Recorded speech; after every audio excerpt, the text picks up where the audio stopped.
Is it working? I think so. Hello. Whoa. Hey. That's really loud. Okay. Listen, I'm really hot. I thought you were going to say you were I'm going to really have high. to take this off. It's hot. The dress? Well, maybe I'll just do this. Just take you can take it off. I will not judge you. I've already seen your vagina.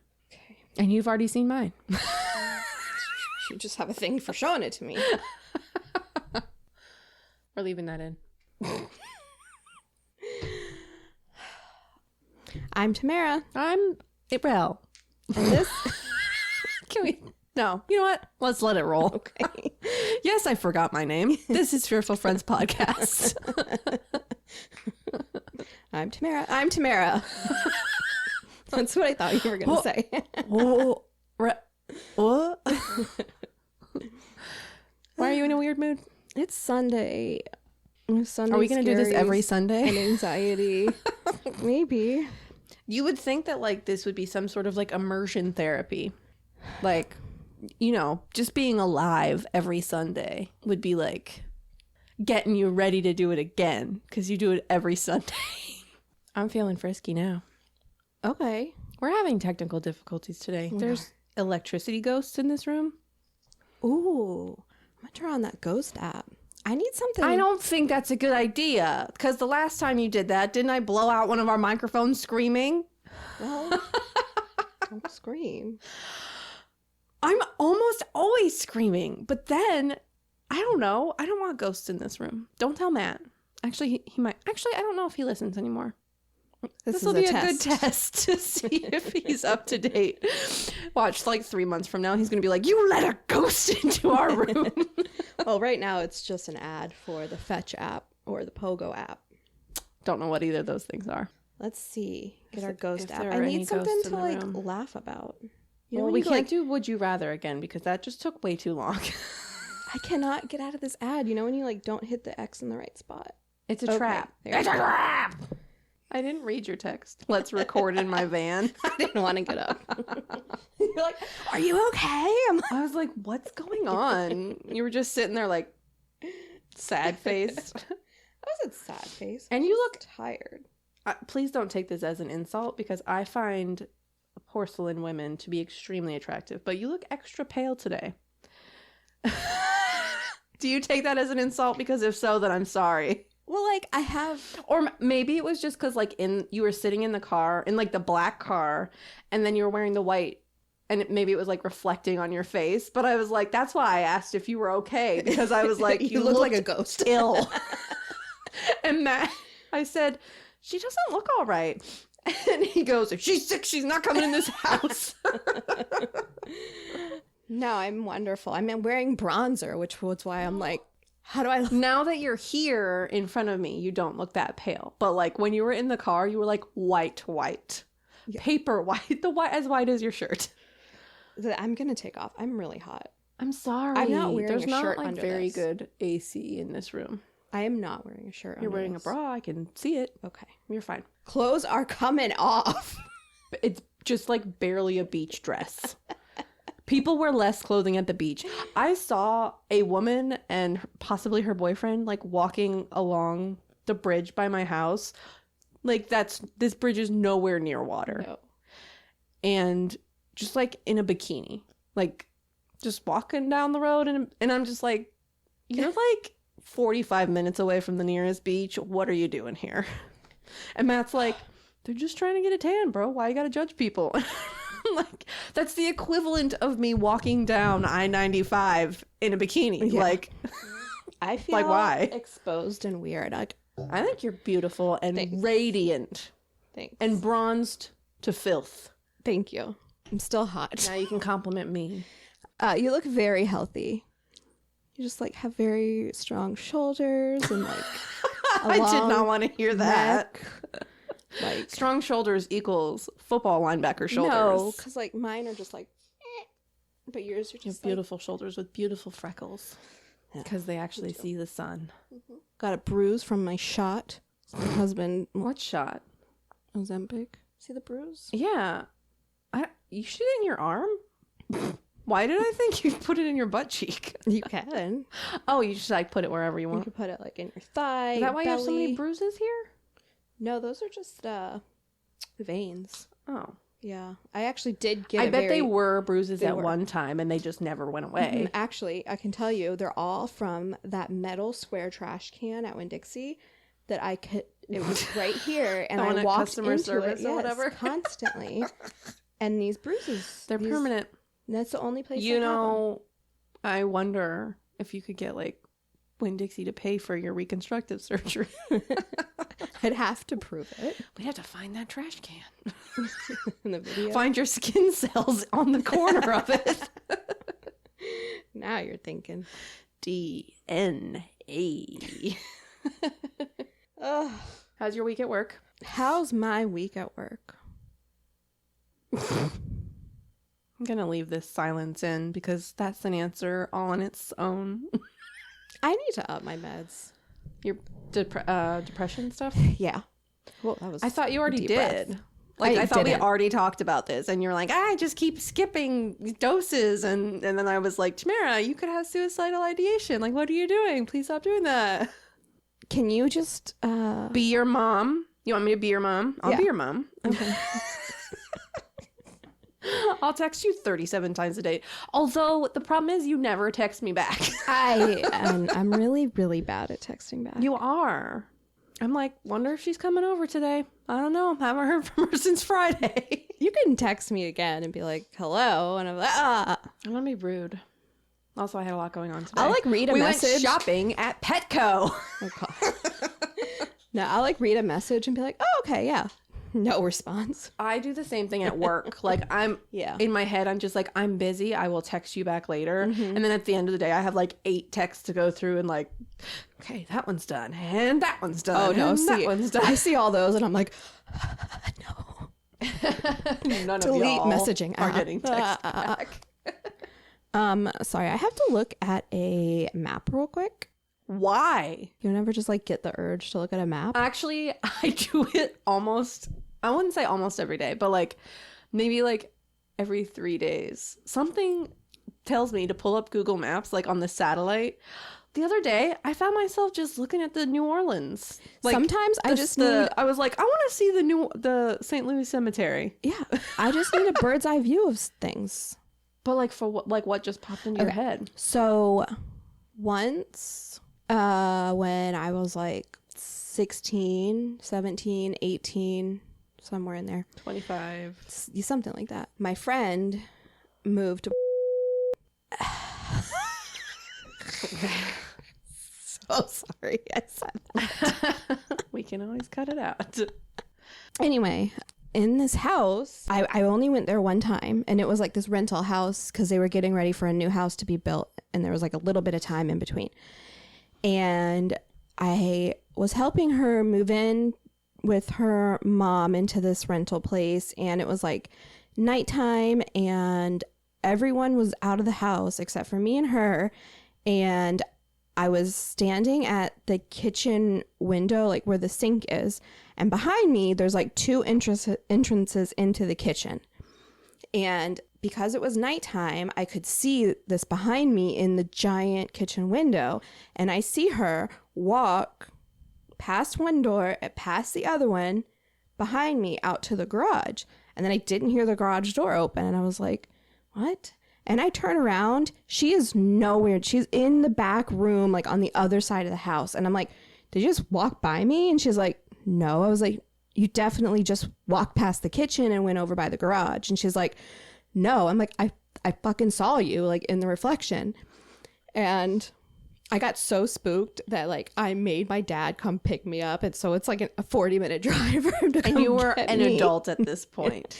Yes, but I didn't have my car. I was like helping her move, so the like logistics of it were like all weird, and I was going to spend the night with her and then go back in the morning to the old house and like whatever. Not anymore, bitch. I was like, You're on your "Nah, own. I'm done here. I'm not staying here." And anyway, so I think about that every time I pass, and I like drive down that road sometimes, and I cannot for the life of me Can't find the house. that. And I hate know that it so was like much. super, super close, like to the highway. Oh, okay. I don't see it ever. Maybe it's one of those like random side streets. There's like a million side streets. And it is. Anyway, so I just had to look at a map. Sorry. Did nothing. That was so random. I didn't find it. No, I didn't think you would have. Unless you remember the address one day. No. Well, that was a fun ghost story. Yeah. Was it a new build? I feel like at like that back time, then, everything was new. I was gonna say, I feel like a lot of those were new builds. So for there to be like a ghost, maybe there was like something on that land or something. Spooky, okay. Yeah. I don't know. This popped in my head. I was I like, wish I had a nice that? ghost. All I have is Murphy. He just haunts every room. His mustache crunching. It's just literally just staring at me with angst and anger every time I walk around. Just like no emotion in his eyes. Oh, I forgot about the ghost app. Let's pull it back up. Sorry. I closed Did you close out of it? Yeah. Oh. Okay. So I'm going to randomly just hear a man in my ear. I know. That's terrifying. Luckily, my story's not like super ghosty or spooky. Is it a little bit ghosty? A little bit spooky? It's terrifying, but it's not supernatural. Okay. You tell me when you're ready, babe. I'm not ready yet. I need something else. Like, I need to giggle. Wow. Better get started with your story. Yeah, then. I've got nothing. It's been a long, hard week. So I'm just excited to I get to go see my brother and sister-in-law's new dogs. Aw. They got new dogs and they're so cute, our little babies. Puppies? No, they're not puppies. They're like 5. Oh, okay. But they got 2 rescues and they're little like chihuahuas that like have no hair because they were so abused. That's so horrible. That they like got alopecia and like lost their hair. And they're just like so cute. I want them so bad. Are you sure it's alopecia and not mange? That's what they told them. It was like stress-induced alopecia. Okay. I guess they've been like tested for all that. I know that's scary, but that's all I've seen of the dog that's lost hair. Yeah, and they have like all the like scabs all over their body. It's really sad. But Murphy is going to be like staying there when we go on vacation, so we're trying to like get all the dogs used to each other because they also have like a big like poodle labradoodle. It's like big black, and he's like the size of a fucking horse. So like they have that, and then they'll have Murphy, and then they'll have 2 little itty bitty like 4-pound dogs. Aww. And Murphy just doesn't know what to make of the little ones. He's like, I'm the little one. What are you? You're a bug. I smush you. I've been wanting to rescue another dog. Do it. My dog Life's is just too so short. perfect. She really is. She never fucking barks or anything. She actually barked at me the other night. I was sitting out on the patio. In a nice way? Like, hey, pay attention to me. Yeah. It wasn't nice. It was like... Play with me? Yeah. That's Give me nice. attention. That's pretty nice. I don't know. It's like, I'm annoyed with you. Either let me out in the backyard or let me back inside the house. It's hot out here and there's no breeze in this lanai. Why does a dog know the word lanai? If any dog did, it would be her. That is true. She's pretty fucking foofy. She's pretty judgmental too. Always with the side eye. Like I was like getting dressed and I just like stopped to dance because, I needed to. Yeah, natural. Sure. Some like, air out your coochie. What's it called?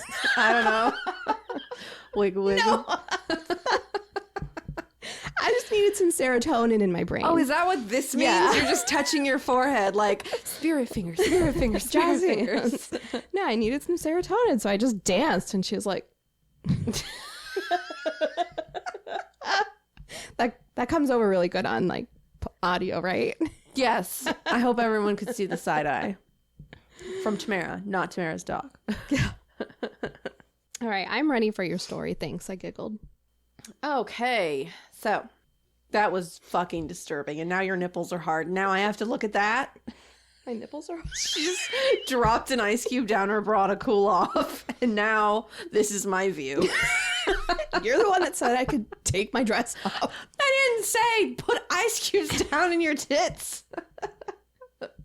Okay, today my story is going to be heavy, and it's going to be claustrophobic, and we're going to do like a lot of deep breathing. I'm gonna need more ice in my bra then. No, fine. I won't judge. I'm still actually going to judge. Fuck that. I'm always going to judge you. I'm fine with that. So today we're going to talk about Nutty Putty Cave. Ooh, I don't know what that is, but it sounds fucking hilarious. It is not hilarious. It is a funny name though. Nutty Putty. And the death of John Jones in said Nutty Putty Cave. Okay. So first things first, let's talk about like the cave and what made it so infamous. Nutty Putty Cave is located in Utah County, Utah, just west of Utah Lake. Utah County, Utah. Just west of Utah Lake. Okay. So like, there's no confusion about where it is. okay. Is it in Utah? Yes. They just love Utah. It was first discovered in 1960 by a local man named Dale Green and a few of his friends. He first wanted to name it Silly Putty Cave because the cave was filled with putty-like clay that seemed to ooze from the walls, which like is gross. Oh, I am like in love. I thought all I could think was putty. Ugh, no, I do not want to be a spelunker. I do not want to be a caver. I would like to stay above ground as much as possible. Oh, me too. But like, I would also like to play with putty, like slime, and I can just like give you some fucking Elmer's glue. I love Elmer's glue. Let's move on. Okay. But he ended up going with Nutty Putty because he said it sounded better, which is like fucking hilarious. What? Why? Nutty Putty. But it quickly became a favorite among everyone who visited, from local Boy Scout troops in the area to experienced and inexperienced spelunkers traveling from out of state. Spelunkers are like cavers, are like just like fucking ground dweller. Personally, I think they're fucking weirdos because like that's so dangerous. Listen, a lot of our fans are spelunkers, Rell. Spelunkers? What is wrong with you? That's so scary. It does give me like icky feelings. You're like trapped. Like, what's fun about crawling into a space that you cannot fit through? Like, we worked so hard to crawl out of our mother's womb. That should be the last time that we have to crawl out of somewhere. I'm thinking of pretty caves. They're very big They're nice caves, like with big rooms, but like some of these are like just tiny little cracks in the earth that people just like are fascinated by. And it's like, can I Google this so I can look at the picture? Yes. I don't think it's going to spoil anything. Do you want me to wait? Oh, I won't read, I promise. What's it called? Nutty Putty. I want to see this putty. Oh, there's not really any pictures of the clay. Wow. It's like this big. It's teeny tiny. Like a hole, and the guy is like in it, and he's very happy about it. They're very happy people. I don't personally get it, but like, you do you. Safely, please. You know, like, amateurs, don't go wild. Don't go alone. Don't sneak in places either. Or what about people that go diving into underground caves? How do you feel about that? I fucking hate it because not only is it a cave, but it's also, are you talking about like underwater? Yes. Yeah. No, fuck that shit. That's so scary. It just said William. Is there someone in your story named William? I don't think so. There's no Bill, right? I don't know. Well, there's like a lot of people involved in my story, but like that would be just like so many names. Okay. So I really didn't put a whole lot of names other than the people that got. Okay. Okay. So up until 2009, the cave hosted about 5,000 to 25,000 visitors a year, which is like barf. And it was originally thought to be a fairly easy cave to wiggle and navigate through, at least for like the main sections, you know, the big caverns and stuff like that. But then there were some like unmapped areas that people liked to go through. I know. It's a hydrothermal cave. So instead of your standard cave, which gets eroded from above when water erodes the stone, Nutty Putty was created from superheated water being forced upward from the earth into the limestone. According to Matt Paulson, the chair of the local branch of the National Speleological Society, he said, quote, "Traditionally, these types of caves are very complex and feature lots of domes and three-dimensional passages," which was true of Nutty Putty. It had tight squeezes that opened up into big rooms, then back into another tight squeeze. It was very characteristic of a hypogenic cave, unquote. God. The cave was last surveyed in 2003 and has a known depth of 145 feet and has just shy of 1,400 feet of chutes and tunnels. But that's like just the known stuff that humans have been able to map. Chutes and tunnels. And slides. Slides! Some of its distinguishing features were named so that they could be mapped out. When you first enter, there seems to be like a couple of ways that you could begin the descent. You take one direction and you'll head towards some of the wider and easier to explore tunnels like what they called the maze, the big room, and the crack.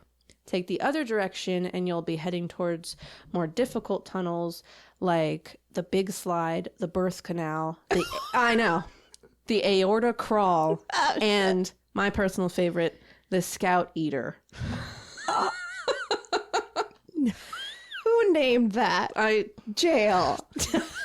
Was it William? So I also got a Dan, industrial, and fur. Fur? Ooh, why does that creep me out more than anything else? I just got chills. It's like werewolves.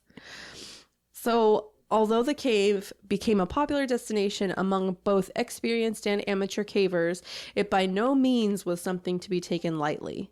In July of 1999, two 17-year-olds named Chris Hale and Chris Marrow were camping in the area with some friends when they decided to explore the cave. The morning of the 29th, they left their friends behind and headed for the entrance of Nutty Putty with just a couple of flashlights. Amateurs.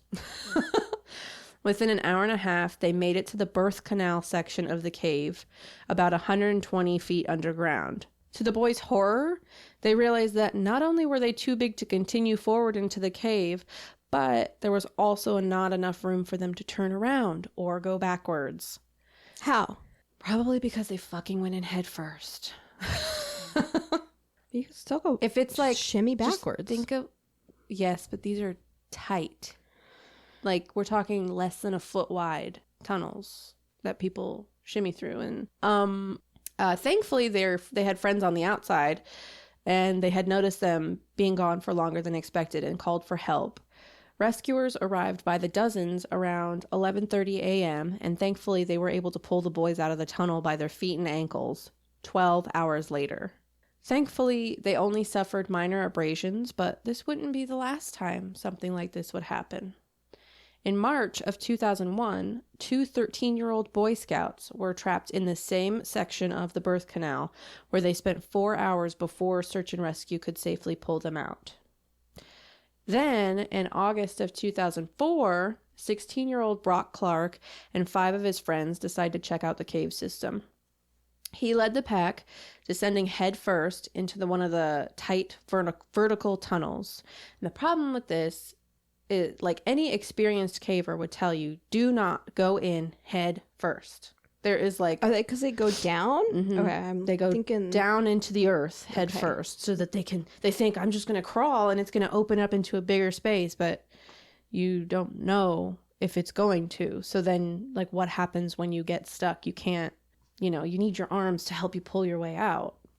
Or what if it just opens up and you just fall head first into... That's so scary. I didn't think about that. When he realized he may have been going in the wrong direction, he tried to backtrack and he got wedged in the tunnel upside down with his leg folded behind him. One of his friends stayed folded where? At the knee? Or yeah, probably at his knee if he was trying to like back up. One of his friends stayed behind with him, and the others exited the cave to go get help. And about 20 rescuers arrived with ropes, and it took them about 10 hours to drag him over 400 feet of rocks to safety. Then it took him several hours to recuperate from the loss of circulation on his left side, but other than that, he was left unscathed. Then, just a few weeks later, 23-year-old David Crowther, along with 2 of his friends, entered the cave. Within 2 hours, he too was stuck. He spent 8 hours trapped before rescuers could get to him. They ended up having to use chisels to break portions of the rock away in order to free him. And these are only some of the cases of people getting stuck where, and that's just because they made the local news. There were countless other cases. Local rescuers actually told press that they would get called out to Nutty Putty several times a year. And because of that, the cave entrance was gated and closed in 2007 until studies could be done on the cave and safety measures could be put in place. One study found that because of the cave's popularity, excessive smoothing of the rock was occurring in the big slide portion of the cave, and people were warned that it was only a matter of time before there was a fatality. Oh my God. Yeah. Just fill it with cement. That's a really good idea. Close it off. There's your 'cause, safety measure. I feel like even if you put a gate up, people are going to find a way to break in. Yeah. That's just like a rules are made to be broken thing. No.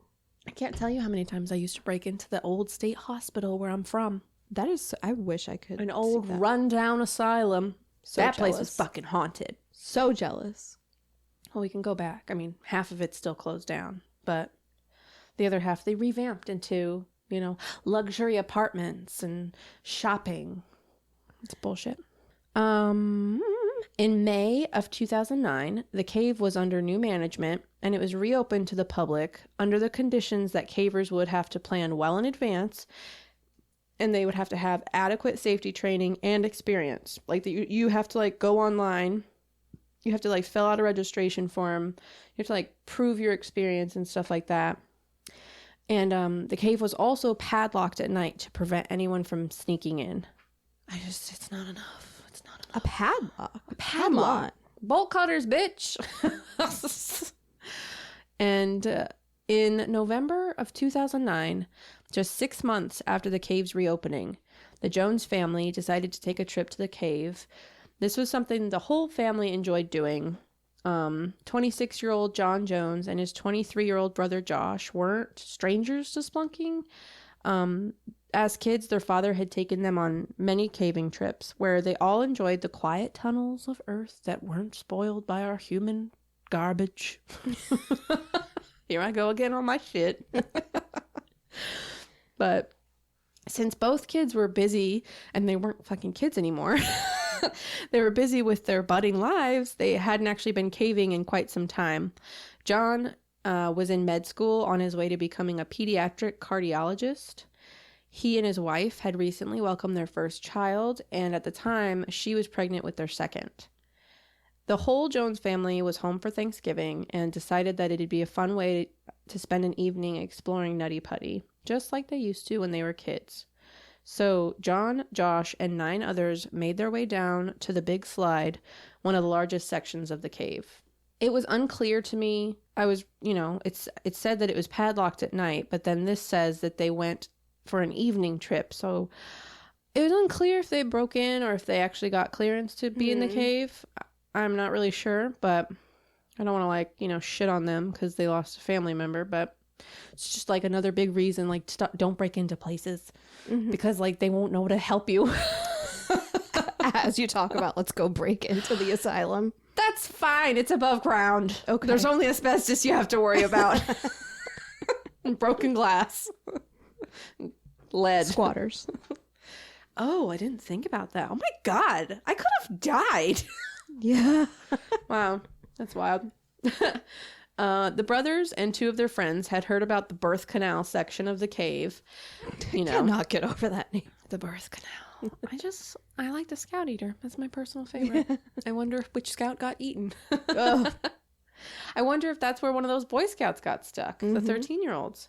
The birth canal is a super tight canal that actually opens up into a bigger room at the end. And they thought it might be a fun challenge for them. So in they went. John led the way head first into the narrow passageway. Inch by inch, he kept crawling in as the tunnel became tighter and tighter. And he kept going, even as the tunnel made a downward turn, because he was just thinking that eventually, according to the map and all that, It had to open up into the larger room, but by the time he realized his mistake, it was far too late. John didn't know this, but he had taken a wrong turn along the way, and he wasn't in the birth canal. From the articles I found, it was unclear which tunnel he was actually in, but it was either the tunnel called the Scout Eater or more likely Ed's Push, both of which are unmapped because a human cannot possibly navigate those tunnels safely. Unable to turn back or scoot backwards, he pushed forward, squeezing into the tunnel at a 70-degree angle. If you can't go backwards, how would you expect to ever get out? They just think it's got to open up eventually. Yeah, but then you have to get back out. You can't live in there. But if you get upright, maybe I can crawl out, or maybe somebody can pull me out or something like that. But in the position you're in, upside down, how are you going to back out of that? You just got to push forward. It's all you can do, right? Well, I mean, I would stay put and let somebody tie a rope to my legs, but that's just me. Right. So knowing that he couldn't back up, he exhaled all the air out of his lungs so that he could press on to try to squeeze through a section of tunnel that was barely 10 inches across. And when he tried to inhale again, that was all she wrote. This 6-foot-tall, 200-pound man was now trapped nearly upside down over 100 feet underground.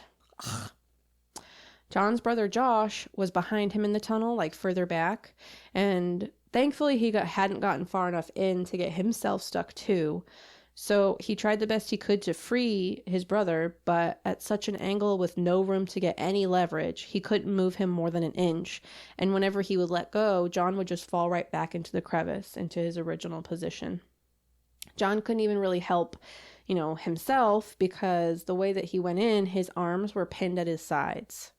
10 inches. 10 inches pinned at your sides. And you can't really inhale because there's rocks. 10 inches. I wouldn't even be able to get a titty in there.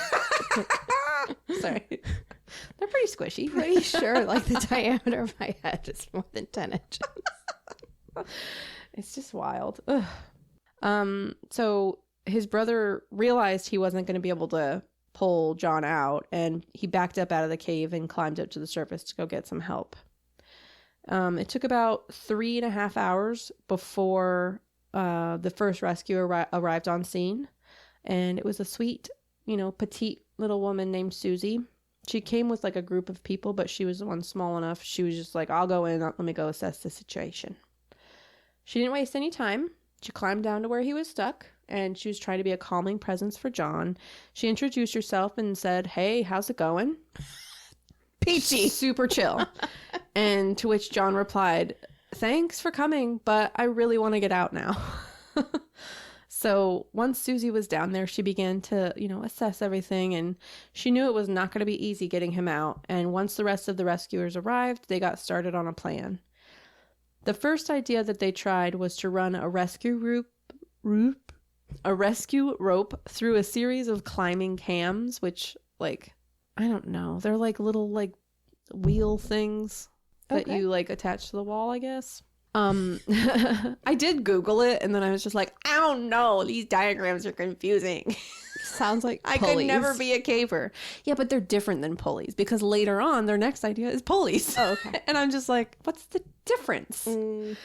So whatever. And then they would install those, and then they would tie one end to John's feet, and then they would try to pull. But they began to realize that they wouldn't be able to pull him out this way without breaking his legs because of the angle that he was in. Break him.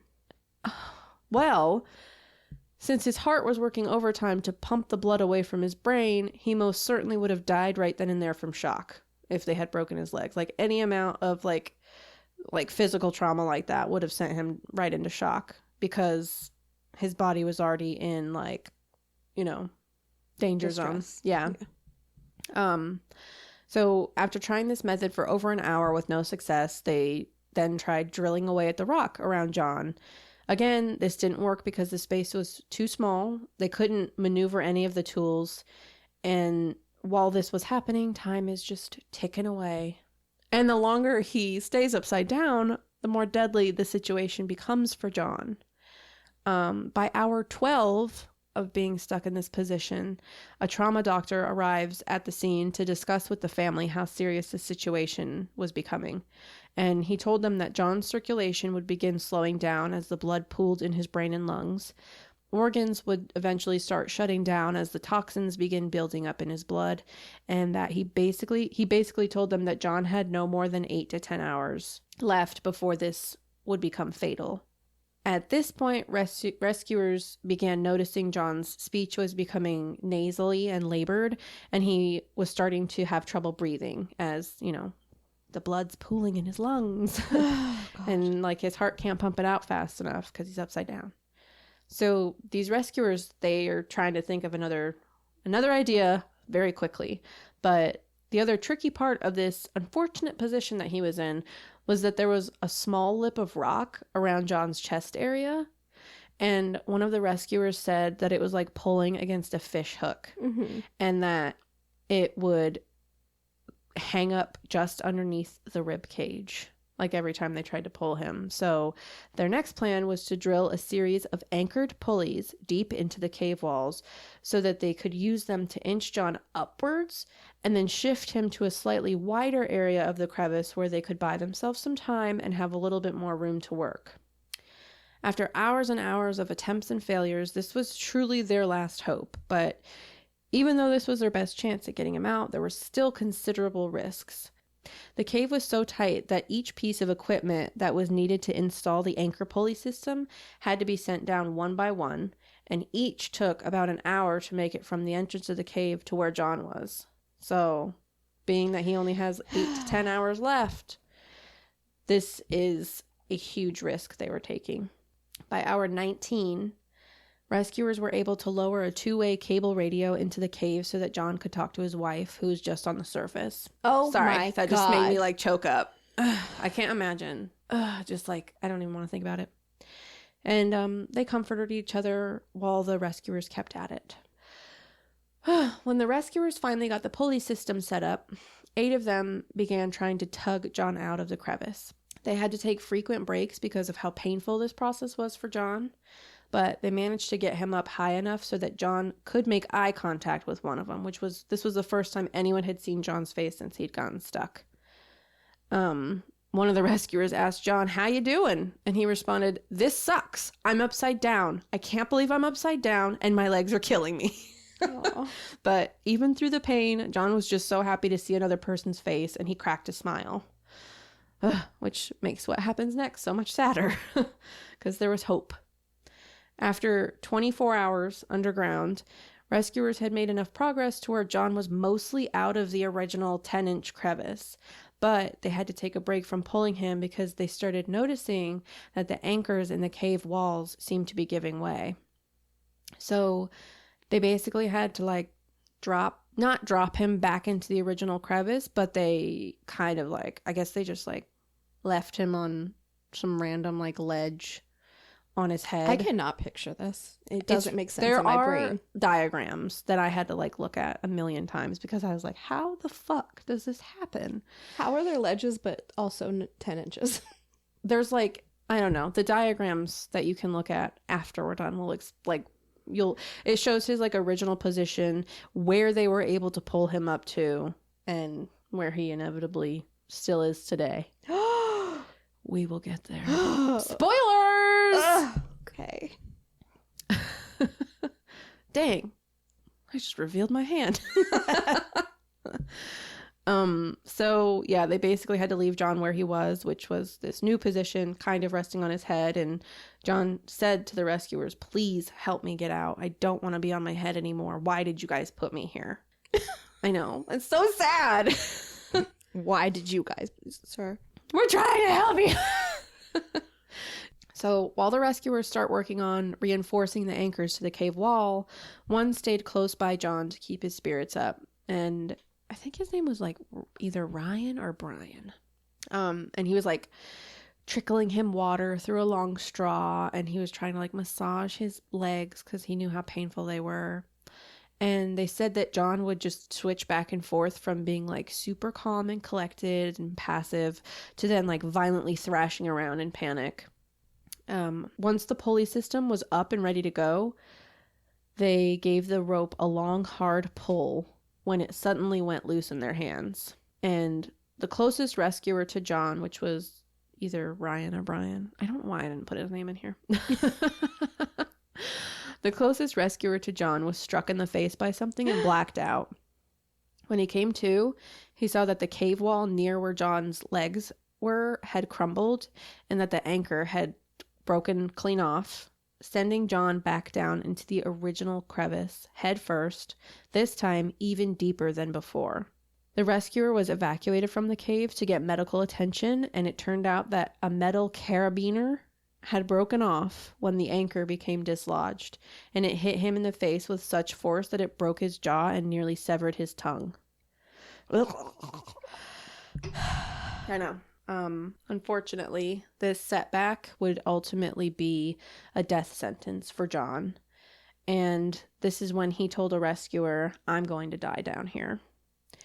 And although they tried to remain calm for John, when one of the rescuers returned to the surface for shift change, they said, "He's dying right now. He has a heartbeat, but he's had difficulty breathing since before I got there, and you cannot get someone down there before he dies." And sure enough, by the time the next person made it down to John, he'd lost consciousness and wouldn't recover. So after 137 rescuers tried for 27 hours to bring him to the surface, John was pronounced dead. Sorry. Just a few days later, it was decided that it would be too risky to send people back into Nutty Putty to retrieve John's body. So with the blessing of his family, not that they had much of a choice in the matter, authorities made the call to seal off the entrance of the cave, closing it to the public permanently, and effectively turning this cave into John's tomb forever. The Jones family placed a memorial plaque at the site of the cave entrance that reads, quote, "On November 25th, 2009, our beloved John passed away at this site." I'm not going to cry. He was a loving father, a kind husband, a loyal son, and a true and cherished friend. Those who knew John best will remember his faith and his caring heart. Thank you, John, for showing us how to make eternity our covering and our rock and our salvation as we journey here on earth. We miss you and love you always. Jeez. So, to this day, John remains there at Nutty Putty, and the site has been closed to the public since then. Like completely. Completely. There were closed. 2 entrances, and they Should've done that completely from the front. sealed them off. Yeah, but like even professional cavers to this day are still complaining about their decision to close the cave. Because they're just like, well, close it off to amateurs. Like, let us climb around. I don't know. I don't get it. But like, in there. there's a person in there now, and this is their resting place, and like, fuck off. Find some other hole in the ground to crawl around in. This is his hole now. Yeah. My God. Yeah, I see the picture of him like, Do you see the diagram? yeah, his like gray body. Yeah. So like I think the gray part is like his original place, and then the black one is like the new place that they had like lifted him up to, perhaps. Yeah, it's very heavy. And I'm glad it's over.